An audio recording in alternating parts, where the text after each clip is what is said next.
आज हम एक ऐसे मौजू पर बात करने वाले हैं जो सच पूछें तो बहुत ही अहम है। यानी अगर कोई अकेला हो और उसे दिल का दौरा पड़ जाए तो वो अपनी जान कैसे बचा सकता है, ये जानना लिटरली जिंदगी और मौत का सवाल बन सकता है। जरा सोचिए, कोई घर में बिल्कुल अकेला है और अचानक सीने में एक शदीद दबाव महसूस होता है। सांस लेना भी मुश्किल हो जाता है। ये हार्ट अटैक है और मदद के लिए आसपास कोई भी नहीं। तो ऐसे में इस डरावनी सूरत-ए-हाल में कोई क्या करे? यकीन करना मुश्किल है, लेकिन रिसर्च बताती है कि दिल के दौरे के पहले 60 सेकंड में अगर सही इक़दामात का इल्म हो तो बचने के इम्कानात 73% तक बढ़ जाते हैं। सोचें, सिर्फ 1 मिनट, और इस 1 मिनट में लिया गया सही फैसला जान बचा सकता है। लेकिन इतनी बड़ी अपॉर्चुनिटी के बावजूद सच्चाई ये है कि 60 साल से ज़्यादा उम्र के 89% लोगों के पास ऐसी इमरजेंसी के लिए कोई प्लान ही नहीं होता। वो घबरा जाते हैं या इससे भी बुरा कुछ ऐसा कर बैठते हैं जिससे बचने के चांसेस और भी कम हो जाते हैं।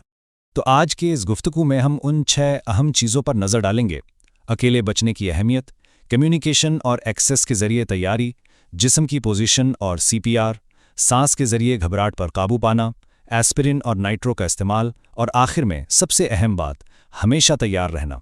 तो चले शुरू करते हैं। अकेले बचने की अहमियत को समझना बहुत ज़रूरी है, खास तौर पर इन शुरू के नाजुक लम्हों में जब हर फैसला बहुत अहमियत रखता है।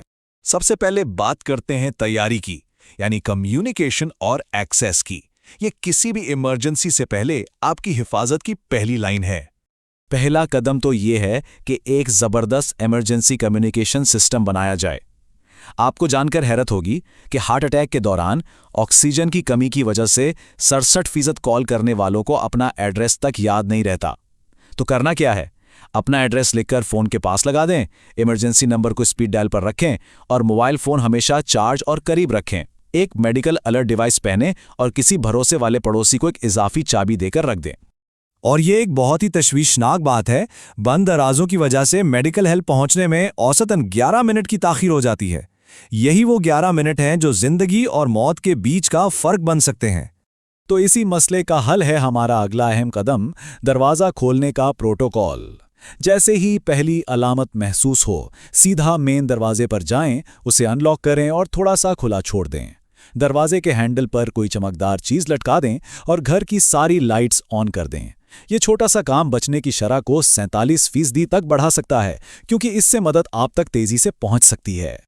अच्छा, अब आते हैं उन जिस्मानी इक़दामात की तरफ जो हार्ट अटैक के दौरान आपको कीमती वक्त दिला सकते हैं और खून के बहाव को बरकरार रखने में मदद कर सकते हैं। पहली चीज़ है जिस्म की सही पोजीशन, जिसे कार्डियक पोजीशन कहते हैं। सीधा लेटने या खड़े होने के बजाय करना यह है कि 45 डिग्री के एंगल पर बैठें, घुटनों को थोड़ा मोड़ लें और तंग कपड़े ढीले कर लें। ये पोजीशन, जिसे सेमी फॉलोअर्स पोजीशन भी कहते हैं, ऑक्सीजन की सतह को 35% तक बेहतर बनाती है और दिल पर पड़ने वाले बोझ को कम करती है। अगली टेक्निक है कफ CPR। इसमें करना यह है कि हर 2 सेकंड में एक बार जोर से और एक रिदम में खांसना है।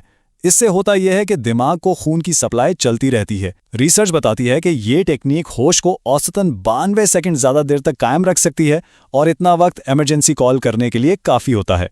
अब बात करते हैं सांस की, यानी घबराहट को कैसे कंट्रोल किया जाए। जब पैनिक होता है तो जिस्म कुदरती तौर पर तेज-तेज सांस लेना शुरू कर देता है, जो कि नुकसानदेह है। तो इसे कैसे संभालना है? इस टेक्निक का नाम है पेस्ड डायफ्रामेटिक ब्रीथिंग। करना बहुत आसान है। 4 सेकंड तक नाक से आहिस्ता आहिस्ता सांस लें, इसे 4 सेकंड रोक कर रखें और फिर 6 सेकंड लगाकर मुंह से आहिस्ता आहिस्ता बाहर निकालें। इस अमल को दोहराएं और ध्यान दें कि सीने के बजाय पेट हरकत करे। ये कंट्रोल्ड सांस दिल के पट्टों को पहुंचने वाले नुकसान को 45% तक कम कर सकती है।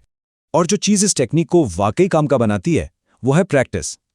जो लोग रोज़ इसकी मशक करते हैं, उनके लिए ये 78% कामयाब रहती है। लेकिन जो इमरजेंसी में इसे करने की कोशिश करते हैं, उनके लिए कामयाबी का चांस सिर्फ 12% होता है। फ़र्क साफ जाहिर है। चलें जी, अब बात करते हैं दवाइयों की, यानी एस्पिरिन और नाइट्रो। ये वो ताकतवर जोड़ी है जो दिल के दौरे को बढ़ने से रोक सकती है या उसकी रफ्तार को सुस्त कर सकती है। पहली चीज़ है एस्पिरिन, लेकिन इसे लेने का एक ख़ास तरीका है। एक 325 मिलीग्राम की बग़ैर कोटिंग वाली एस्पिरिन को निगलने के बजाय चबाना है। ये बहुत ज़रूरी है। फ़र्क देखें, चबाई हुई एस्पिरिन 14 मिनट में खून में पहुंचती है और निगली हुई 26 मिनट में। ये 12 मिनट का फ़र्क बहुत बड़ा हो सकता है। अब हम इस सबसे ज़रूरी टिप की तरफ आ रहे हैं जिसके बारे में हार्वर्ड मेडिकल स्कूल के रिसर्चर्स का कहना है कि ये इतना ही फायदेमंद है जितना कि एक पैरामेडिक का आपके अपने कमरे में मौजूद होना। और वो सबसे अहम टिप है फौरी नाइट्रोग्लिसरीन प्रोटोकॉल। ये घर पर हार्ट अटैक से बचने के लिए एक गेम चेंजर है। इसे सही तरीके से इस्तेमाल करना सबसे अहम है। फौरन बैठ जाएं, एक गोली जुबान के नीचे रखें, निगलना नहीं है। 5 मिनट इंतजार करें। अगर अलामात वैसी ही रहें तो दूसरी गोली लें।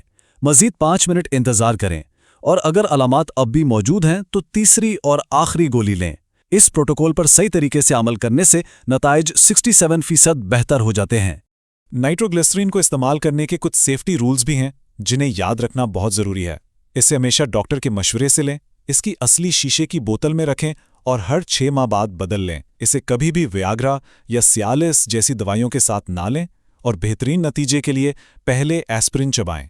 तो इन सब बातों का खुलासा क्या है? यही कि हमेशा तैयार रहें। इल्म और तैयारी यही आपके सबसे बड़े असासे हैं। तो ये है एक्शन प्लान, वो चीज़ें जो आज ही से शुरू करनी है। अपना इमरजेंसी कम्युनिकेशन सिस्टम बनाएं, रोजाना सांस की मशक करें, हर महीने अपनी एस्पिरिन और नाइट्रोग्लिसरीन की सप्लाई चेक करें और ये मालूमात अपने प्यारों के साथ जरूर शेयर करें। बचने के लिए क्या करना है ये तो अब आप जान चुके हैं, लेकिन असल सवाल ये है, क्या आप इसके लिए तैयारी करेंगे?